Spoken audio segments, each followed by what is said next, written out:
நெல்லையில் கனமழை காரணமாக முக்கிய தெருக்களில் 1 அடி உயரத்திற்கு மேல் தண்ணீர் ஆர்ப்பரித்து செல்கிறது. இது குறித்து நமது செய்தியாளர் சிவமணி தரும் தகவல்களை கேட்கலாம்.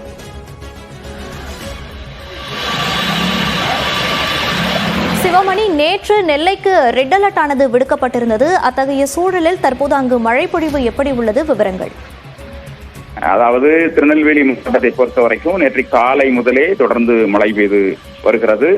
நேற்று இரவு நேரத்தில் சற்று மழை ஓய்ந்திருந்த நிலையில மீண்டுமாக இரவு 11 மணிக்கு மேல மழை மீண்டும் பெய்ய துவங்கி தொடர்ந்து மழை அதிகாலை வரை தற்போது வரைக்கும் மழை பெய்து வருகிறது. மாவட்டத்தினுடைய அனைத்து பகுதிகளிலும் இந்த மழை நீடிப்பதன் காரணமாக அணைகளுக்கு வேகமாக தண்ணீர் வந்து கொண்டு இருக்கிறது. தாழ்வான பகுதிகள், இந்த காட்டாற்று வெள்ளங்கள், மழை நீர் சேகரித்து வரக்கூடிய பகுதிகளில் தெருக்களிலும் தண்ணீர் தேங்கி இருக்கிறது. திருநெல்வேலி டவுன்ல இருக்கக்கூடிய சுடலை மாடன் கோவில் தெரு, காட்சி மண்டபம் உள்ளிட்ட பகுதிகளில் 1 அடிக்கு மேலாக தண்ணீர் இருக்கக்கூடிய காட்சிகளை பார்க்க முடிகிறது. சந்திப்பு பேருந்து நிலையத்தில் கடந்த ஆண்டு பெய்யும் போது 20 அடிக்கு மேலாக தண்ணீர் தேங்கி இருந்தது. தற்போது 2 அடிக்கு தண்ணீர் தேங்க துவங்கி இருக்கிறது.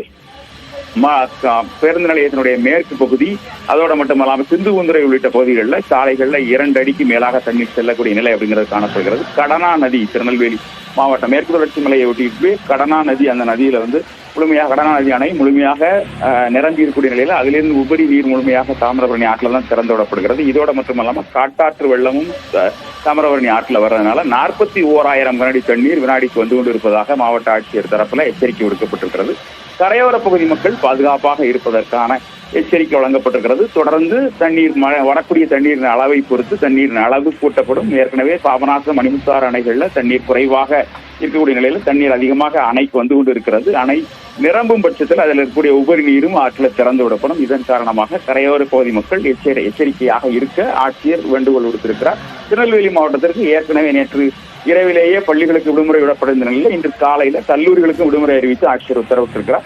மக்கள் பாதுகாப்பாக இருப்பதற்கு தேவையான ஏற்பாடுகளை செய்து கொள்ளும்படி அவர் அறிவுறுத்தியிருக்கிறார். விவசாயிகள் விவசாய பணிகளை மேற்கொள்ள செல்ல வேண்டாம் என அறிவுறுத்தல் செய்யப்பட்டிருக்கிறது. ஏற்கனவே இருக்கக்கூடிய திருநெல்வேலி மாவட்டத்தில் இருக்கக்கூடிய 10 மீனவ கிராமங்களுக்கும் 8,000க்கும் மேற்பட்ட மீனவர்கள் இருக்கிறார்கள். அவர்கள் மறு அறிவிப்பு வரும் வரைக்கும் கடலுக்கு செல்ல வேண்டாம் என்ற அறிவிப்பு வெளியிடப்பட்டிருக்கிறது. மாவட்டத்தை பொறுத்தவரை இருக்கக்கூடிய சுற்றுலா தலங்களாக இருக்கக்கூடிய மணிமுத்தாறு, அகத்தியர் அருவி, களக்காடு உள்ளிட்ட பகுதிகளுக்கு சுற்றுலா பயணிகள் செல்ல தடை விதிக்கப்பட்டிருக்கிறது. மோனிஷா, விரிவான விவரங்களுக்கு நன்றி சிவமணி.